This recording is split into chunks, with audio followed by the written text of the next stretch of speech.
Guys, कैसे हैं आप सब। नमस्ते। नेचर्स गिफ्ट यूट्यूब चैनल में आप सभी का स्वागत है।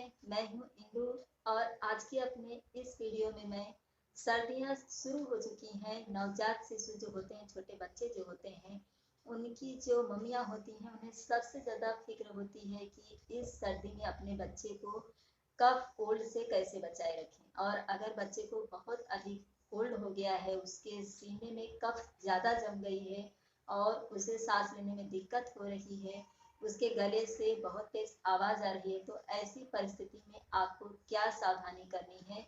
क्या आप निबुलाइज करने के लिए डॉक्टर के पास ही ले जा सकती हैं या घर में आप कुछ ऐसे उपाय कर सकती हैं जिससे कि बच्चे के सीने में पूरी तरह से कफ भर चुका है, वह पिघल करके उसकी पौटी के रास्ते निकल सके। तो इसके लिए मैं इस मशीन का प्रयोग आपको आगे बताने वाली हूँ। अपने आज के इस वीडियो में मैं यही जानकारी देने जा रही हूँ। फ्रेंड्स, मैं आगे बढ़ूँ इससे पहले मेरी आपसे एक छोटी सी रिक्वेस्ट है। वीडियो अगर थोड़ी सी भी आपको हेल्पफुल लगे तो प्लीज़ लाइक का बटन जरूर दबाइएगा। और अगर आप पहली बार मेरा वीडियो देख रहे हैं, अभी तक आपने मेरे चैनल को सब्सक्राइब नहीं किया है, तो नीचे का जो लाल बटन है उसे दबाकर आप मेरे नेचर्स गिफ्ट यूट्यूब चैनल को सब्सक्राइब कर लीजिए और इसके बगल में ये जो बेल आइकन है इसे भी दबा दीजिए। इससे मेरे वीडियो के सारे नोटिफिकेशन आपको मिलते रहेंगे। जैसे ही मौसम बदलता है, नवजात शिशु सबसे पहले इसकी चपेट में आते हैं। उन्हें सर्दी, जुकाम, बुखार, कफ, कोल्ड होना शुरू हो जाता है। अगर बच्चे को सर्दी से आपको बचाना है, अगर आप ऐसी जगह पर हैं जहाँ पर कि सीधी बाहर की हवा आती है, तो सबसे पहले खिड़कियों को थोड़ा बंद करके रखें। ऐसा नहीं कि बच्चे को एकदम से ही हवा न लगने पाए, थोड़ी बहुत प्राकृतिक हवा बच्चों के लिए भी ज़रूरी होती है, उनके अच्छे स्वास्थ्य के लिए ज़रूरी होती है। लेकिन जब शाम हो जाती है तो ठंडी हवा चलने लगती है और इससे तकलीफ बढ़ती है। सुबह मॉर्निंग में जब 10 बजते हैं, 11 बजते हैं या फिर सुबह सुबह जो हवा चलती है और जो सूर्य की रोशनी होती है, अगर आपके घर के आसपास में सूर्य की रोशनी आती है और उस समय सुबह तो हवा चलती ही है हर जगह पर, जहाँ सूर्य की रोशनी रहेगी वहाँ पर प्राकृतिक हवा भी जरूर रहेगी। तो ऐसी जगह पर बच्चे को 10-5 मिनट के लिए भी अगर ले जा सकती हैं तो बहुत अच्छा रहता है, क्योंकि इससे बच्चों को विटामिन डी भी मिलता है। सूर्य की रोशनी से उनके शरीर में विटामिन डी की कमी पूरी हो जाती है और हवा भी उन्हें मिल जाती है। और सुबह की जो हवा होती है वो शरीर के लिए बहुत लाभप्रद होती है। तो अगर आप सुबह सुबह बच्चे को बाहर ले जा सकती हैं या बच्चे के फादर बाहर ले जा सकते हैं या घर में आपके और कोई परिजन हैं जो बाहर लेके जा सकते हैं तो बहुत अच्छी बात होती है। शाम होते ही गर्म कपड़े जरूर पहनाने चाहिए, उनके पैरों में मोजे भी जरूर पहनाएं, इससे उन्हें किसी भी तरह से सर्दी लगने की संभावना नहीं रहती है। जब आप बच्चे को सुला रही हैं, अगर बच्चे को बहुत अधिक कफ हो गया है तो मैंने अपने वीडियो में बताया है कि बच्चे को अजवाइन को थोड़ा सा भून लीजिए तवे पे, उसके साथ में 2-4 कली लहसुन की भून लीजिए और उसकी एक पोटली बना करके बच्चे के सिराने तकिए के पास में रख दीजिए। वो जो स्मेल आती है उससे बच्चे को सांस लेने में बहुत मदद मिलती है। इसके अलावा अगर बच्चे को बहुत अधिक कफ हो गया है तो आप डॉक्टर के पास ले जा करके बच्चे को नेबुलाइज करवा सकती हैं, जो कि मैं यहाँ पर आपको पिक्चर दे रही हूँ कि बच्चे को गर्म हवा की भाप दी जाती है। वो एक पाइप रहता है जो उनके मुंह में इस तरह से डाला जाता है और उन्हें वो भाप दी जाती है। लेकिन ये भाप आप स्वयं घर पर कैसे दे सकती हैं ये भी मैं आपको यहाँ पर बता दे रही हूँ। देखिए, ये एक मशीन है जो कि मैंने 100-150 रुपए में लिया था। इसमें आप देख रही होगी कि मैंने यहाँ पर पानी भरा हुआ है और मैं इसे आपको, ये वायर है इसका जो कि मैंने स्विच बोर्ड में लगा करके रखा है, तो मैं आपको इसे चालू करके दिखाती हूँ।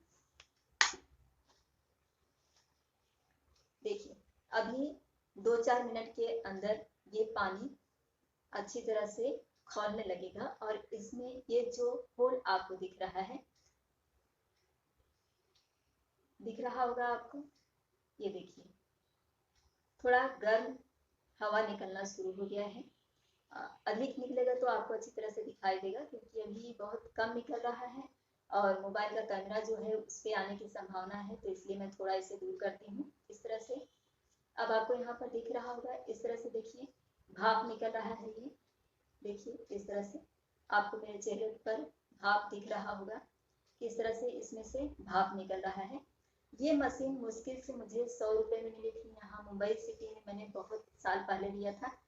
तो ये जो मशीन है इसमें से ये जो गर्म भाप निकलता है, यहाँ पर हमारी एक पड़ोसन है जिनको कि अस्थमा की तकलीफ है, उनके छोटे बच्चे को भी अस्थमा की ही तकलीफ है। तो उन्हें इस तरह से डॉक्टर ने मशीन सजेस्ट किया था, तो उन्हीं को देख के मैंने भी इस मशीन को लिया था। ये प्लास्टिक का है और इसमें इस तरह से जब हम पानी भर करके इस वायर को स्विच बोर्ड में लगा देते हैं, तो इसमें से ये जो हवा निकलती है, अगर जैसे कि ये बहुत गर्म हवा है, अब बहुत गर्म लगने लगा और थोड़ी देर मुझे इस हाथ पर आप देखेंगे कि पसीना हो जाता है, और जब हम फेस पर इस तरह से लेते हैं तो इस तरह से पसीना हो जाता है, थोड़ी देर में पूरा गर्म हो जाता है। और अगर इसे आप एक कमरे में, छोटे कमरे में अगर आप इस मशीन को चालू करके रखते हैं, तो 20 मिनट के अंदर पूरा कमरा जो होता है वो भाप से भर जाता है और बहुत गर्मी महसूस होती है।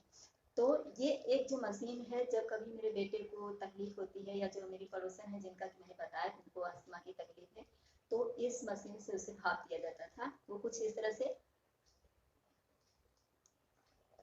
मैं ज़्यादा नहीं ले पाऊंगी, तो ये जो भाप है उस बच्चे को दिया जाता था। तो इससे क्या होता है, ये जो कफ यहाँ पर जमा होता है वो क्लीन हो जाता है। लेकिन नवजात शिशु को आप ऐसा नहीं कर सकती हैं।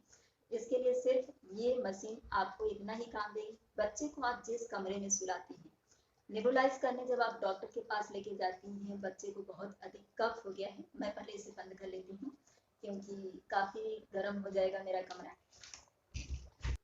तो जब आप नेबुलाइज करने के लिए डॉक्टर के पास लेके जाती हैं बच्चे को, तो इससे 2-3 दिन के अंदर बच्चे को जो गले में बहुत अधिक कफ हो गया रहता है, वो पिघल करके उनके पॉटी के रास्ते निकल जाता है और 2 ही 3 दिन के अंदर बच्चे को आराम हो जाता है। लेकिन अगर बहुत अधिक कफ कोल्ड बच्चे को हो जाता है, तो इससे बच्चे को निमोनिया होने की संभावना बढ़ जाती है। तो उस समय आपको डॉक्टर के यहाँ बच्चे को एडमिट करना पड़ सकता है।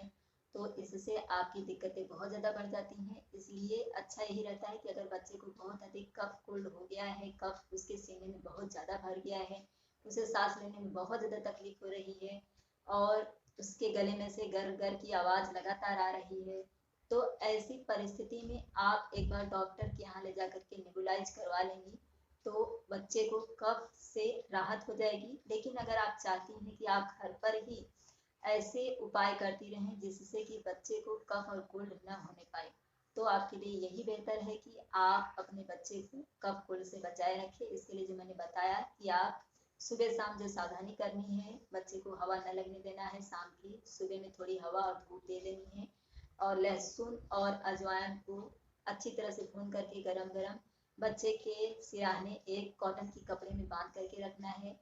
अजवाइन को तवे पे सेक लेना है और लहसुन को भी सेक लेना है, और उसकी एक छोटी सी कॉटन की पोटली बना करके आपको उसके सीने के ऊपर इस तरह से पोटली बना करके इस तरह से सेक देना है।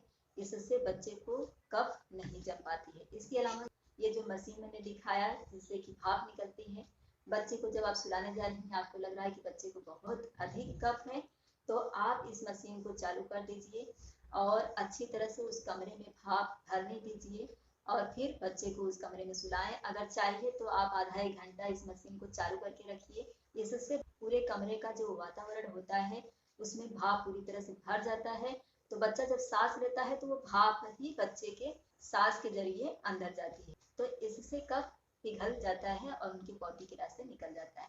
आज भी जब मुझे मेरे बेटे को सर्दी या कफ बहुत अधिक हो जाती है, क्योंकि इन दिनों हुई है और मैंने इस उपाय को किया है, तो इसलिए ध्यान में आया कि सर्दियाँ आ गई हैं और मुझे इस टॉपिक पर एक वीडियो दे देना चाहिए। और मेरे बेटे को भी बहुत अधिक कफ हो गया है, जैसे ही मौसम बदला और दिवाली में फटाकड़ियाँ फूटी तो बच्चे को बहुत अधिक तकलीफ हो गई, उससे थोड़ी खांसी आ रही है।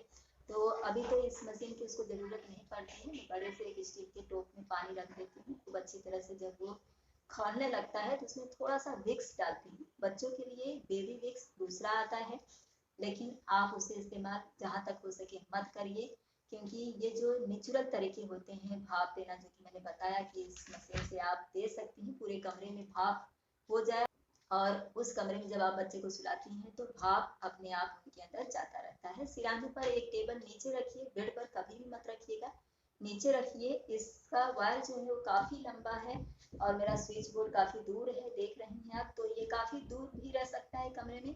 आप चाहें तो बाहर वाले कमरे में लगा दीजिए, और जो इसकी गर्म हवा है वो जहाँ पर आप बच्चे को सुलाए रहेंगी वहां पर जाएगा, तो इससे बच्चे को किसी तरह की तकलीफ नहीं होगी। वैसे बच्चा छोटा रहता है तो ऐसी कोई दिक्कत नहीं होगी। अगर नीचे आप रखते हैं तो पूरा कमरा भाप से भर जाएगा, तो जो बच्चा सांस लेगा उससे उसे कफ से काफी राहत होगी।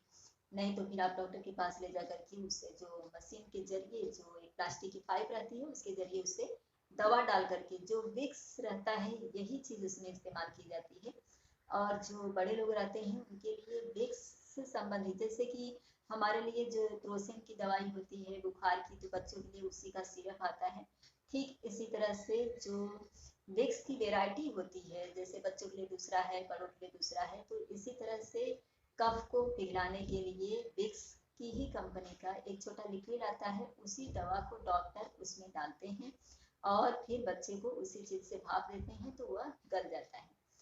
तो आप इस उपाय को करेंगी तो बच्चे को बहुत अधिक राहत होगी। जो नवजात शिशु होते हैं 1 से लेकर के 6 महीने तक के बच्चों को, तो आप उनको सीधा मुंह में डाल करके मशीन देना ठीक नहीं है। पहले से शुरू से ही आप सावधानी रखेंगी तो उन्हें। इसके अलावा जब बाथरूम में आप नहलाने लेके जाती हैं, सुबह में कोशिश करिए कि आप 10-11 बजे के पहले ही नहला लीजिए, तभी अच्छी खासी धूप भी रहती है। और अगर आपके घर के आसपास में धूप आती है तो आप उसे धूप दिखा सकती हैं। ये जो मशीन मैंने बताया है इससे आप बाथरूम में चालू करके रख दीजिए, और पूरा बाथरूम में जब भाप भर जाएगा तो वहाँ का जो वातावरण है वो काफी गर्म रहेगा। जब आप बच्चे को बाथरूम में लेकर के जाती हैं तो उसे बहुत कम ठंड लगेगी, यानी। और उसके जो कपड़े वगैरह होते हैं, पाउडर है, कपड़े हैं, तेल है, जो कुछ भी आप पहनाने वाले हैं, जो कुछ भी आप उसके लिए इस्तेमाल करने वाली हैं स्नान के बाद, वो सब पहले से तैयार रखिए। बच्चे को जब आप मालिश करेंगी तो आप गर्म तेल से ही मालिश करिए। ज़्यादातर कोशिश करिए कि ठंडियों के मौसम में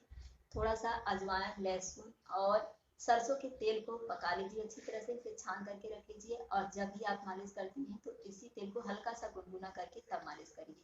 और इसके अलावा ऑयली ऑयल यानी कि जैतून का तेल आप इस्तेमाल कर सकती हैं, बादाम का तेल भी इस्तेमाल कर सकती हैं। ठंडी के लिए ये सब तेल अच्छा रहता है। तो मैं उम्मीद करती हूँ मैंने जो जानकारी आपको दी है इससे आप अपने बच्चे को इस सर्दी में ठंड, कफ, कोल्ड से बचाने में सफल होंगी।